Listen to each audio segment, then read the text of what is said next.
Hello guys, welcome back to our YouTube channel. So guys, ఈరోజు మనం discuss చేయబోయే business idea వచ్చేసి soft toys manufacturing business guys. Soft toys manufacturing అంటే మనకి teddy bears, dolls అట్లా different different షేప్స్లో, సైజెస్లో animals ఉంటాయి కదా, లోపల ఫ్యాబ్రిక్ స్టఫ్ చేసి అది గైస్. ఇది చిన్న బిజినెస్ కాదు, ఇది చాలా పెద్ద బిజినెస్ గైస్.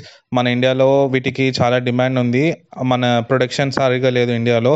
సో ఆల్మోస్ట్ మనం 80% ఆఫ్ ది టాయ్స్ మనం చైనా నుంచి ఇంపోర్ట్ చేసుకుంటున్నాము. సో గైస్, వీటికి చాలా డిమాండ్ అనేది ఉంది. సాఫ్ట్ టాయ్స్ అనగానే మనకి చిన్నపిల్లలు గుర్తొస్తారు. చిన్నపిల్లలకు బర్త్డే కానీ ఏ అకేషన్ ఉన్నా కూడా వాళ్ళకి మనం సాఫ్ట్ టాయ్ అనేది గిఫ్ట్ చేయడం జరుగుతుంది. సాఫ్ట్ టాయ్స్ లైక్ టెడ్డీ బేర్కి అయితే చాలా డిమాండ్ ఉంది. ప్రెసెంట్ మనకి different different animals like elephant, lion, tiger ఇలా డిఫరెంట్ డిఫరెంట్ సైజెస్లో వీటి ప్రొడక్షన్ అనేది ఇంక్రీజ్ అవ్వడం జరుగుతుంది. డే బై డే వీటి యొక్క డిమాండ్ అనేది ఇంక్రీజ్ అవుతుంది. సో గైస్, మనం ఇది స్టార్ట్ చేస్తే ఇది చాలా మంచిగా ఉంటుంది. ఫ్యూచర్లో కూడా దీని గ్రోత్ ఉంటుంది అండ్ మనం దీన్ని ఒక ఫుల్ టైం బిజినెస్ లాగా కూడా కన్వర్ట్ సో గైస్, ఫస్ట్లీ ఈ బిజినెస్ స్టార్ట్ చేయాలంటే మనకి 3 లైసెన్స్ అనేవి కావాలి. ఫస్ట్ వచ్చేసి జిఎస్టీ. మనం ట్రేడ్ చేస్తున్నాం కాబట్టి, సేల్స్ చేస్తున్నాం కాబట్టి మనకి జిఎస్టీ అనేది కావాలి. దాని తర్వాత ట్రేడ్ మార్క్ లైసెన్స్, దాని తర్వాత బ్యూరో ఆఫ్ ఇండియన్ స్టాండర్డ్స్ అని ఉంటుంది, బిఐఎస్. వాళ్ళ దగ్గర కూడా మనము లైసెన్స్ అనేది తీసుకోవాలి మనం ఈ యొక్క బిజినెస్ స్టార్ట్ చేయాలనుకుంటే. సో గైస్, ఫస్ట్లీ మనకి ఈ బిజినెస్కి ఇన్వెస్ట్మెంట్ మనం 2 టైప్స్ చేసుకోవచ్చు. ఒకటి లార్జ్ స్కేల్, ఒకటి స్మాల్ స్కేల్. మీరు స్మాల్ స్కేల్లో కనుక ప్లాన్ చేసుకుంటే మీకు ఒక 1 to 2 lakhs అనేది ఇన్వెస్ట్మెంట్ అవ్వడం జరుగుతుంది. అదేవిధంగా మీరు లార్జ్ స్కేల్ పోతే ఒక 5 to 10 lakhs ఇన్వెస్ట్మెంట్ అయితే జరుగుతుంది.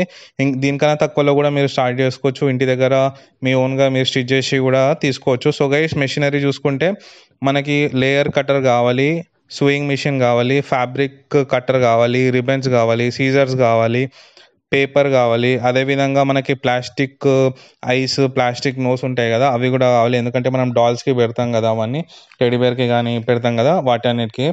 సో గైస్, ఇప్పుడు మనం ప్రాసెస్ ఫస్ట్లీ మనం వెల్వెట్ క్లాత్ కానీ ఒక మంచి గుడ్ క్వాలిటీ ఒక క్లాత్ అనేది వాడడం జరుగుతుంది. దాని మీద మనము ఏదైతే టాయ్ మనం మ్యానుఫ్యాక్చరింగ్ చేస్తున్నామో దాన్ని ఒక డిజైన్ గీయాల్సి ఉంటుంది. దాని తర్వాత మనం దాన్ని ఒక ప్రాపర్ షేప్లో కట్ చేయడం జరుగుతుంది. దాని తర్వాత మనము దాంట్లో ఫ్యాబ్రిక్ కాటన్ అనేది ఫిల్ చేసి స్టిచ్ చేయాలి గైస్. స్టిచ్ చేసినాక మనము దాన్ని డెకరేట్ చేయాలి. మన యొక్క డెకరేషన్ ప్రాపర్ ఉండాలి గైస్. కలర్ సెలెక్షన్ అంతా ప్రాపర్గా ఉంటే మనకి మంచి యొక్క సేల్స్ అనేవి జరగడం జరుగుతుంది.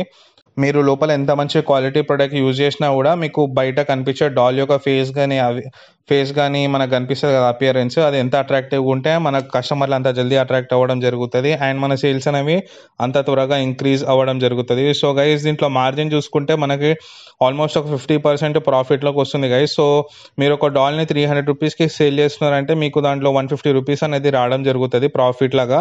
అదేవిధంగా 500 చేస్తే 250, 1000 చేస్తే 500, 10,000 చేస్తే 5,000 వరకు అయితే మనకి మార్జిన్స్ అనేవి మిగులుతాయి గైస్.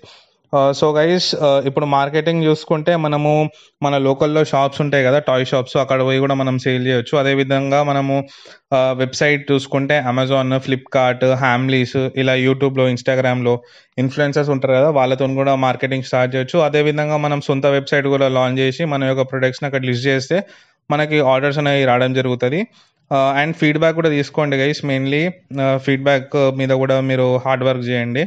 అండ్ గైస్, ఈ బిజినెస్లో మీరు ఎంత లార్జ్ స్కేల్లో మీ యొక్క ప్రొడక్ట్స్ అనేవి అంటే ఎన్ని డాల్స్ అయితే అమ్ముతారో మీకు ఆల్మోస్ట్ 50% మార్జిన్ వస్తుంది. కాబట్టి మీరు ఎంతైతే ప్రొడక్షన్ చేసి సేల్ చేస్తారో అంత మార్జిన్ అనేది మీకు రావడం జరుగుతుంది. సో గైస్, ఎక్కువ ప్రొడక్షన్ పెట్టకుండా ఫస్ట్లీ మీరు ఒక 50 to 100 డాల్స్ కానీ, టైగర్ బొమ్మలు కానీ, ఎలిఫెంట్ బొమ్మలు కానీ ప్రొడ్యూస్ చేయండి ఫస్ట్.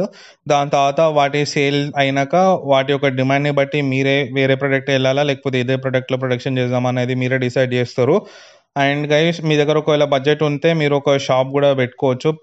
ఏది సాఫ్ట్ టాయ్స్ ఉంటాయి గిఫ్టింగ్, వాటికి హెల్ప్ అవుతుంది. అండ్ గైస్, మోస్ట్లీ మన ఇండియాలో 80% ఆఫ్ ది మార్కెట్ చైనా నుంచి వచ్చిన ప్రొడక్ట్స్ డామినేట్ చేస్తున్నాయి. సో మంచి స్కోప్ ఉంది గైస్ ఈ బిజినెస్ స్టార్ట్ చేయడానికి. మీరు కూడా ఈ బిజినెస్ స్టార్ట్ చేసి సక్సెస్ కావచ్చు. కన్సిస్టెంట్గా ఉండి హార్డ్ వర్క్ చేయండి అండ్ డిఫరెంట్ మార్కెట్లో కొత్త కొత్త టాయ్స్ని తీసుకురండి గైస్. ఇప్పుడు ప్రజెంట్ ఎప్పటి నుంచో మనం చూసుకుంటే టెడ్డీబేర్ నడుస్తుంది. ఇప్పుడు కొన్ని డాల్ఫిన్ కానీ, లయన్ కానీ, ఎలిఫెంట్ కానీ ఇట్లాంటి టాయ్స్ రావడం జరుగుతుంది. ఇదే విధంగా మీరు డిఫరెంట్ ఎక్స్పెరిమెంట్ చేస్తూ మీరు కూడా సక్సెస్ కావచ్చు. అండ్ మనం కూడా వేరే కంట్రీస్కి ఎక్స్పోర్ట్ చేయడానికి కూడా మనకు ఛాన్స్ ఉంటుంది. సో ఇది గైస్ ఈరోజు video. Please do like, share and subscribe. Me friends కూడా షేర్ చేయండి ఈ వీడియోని. Thank you.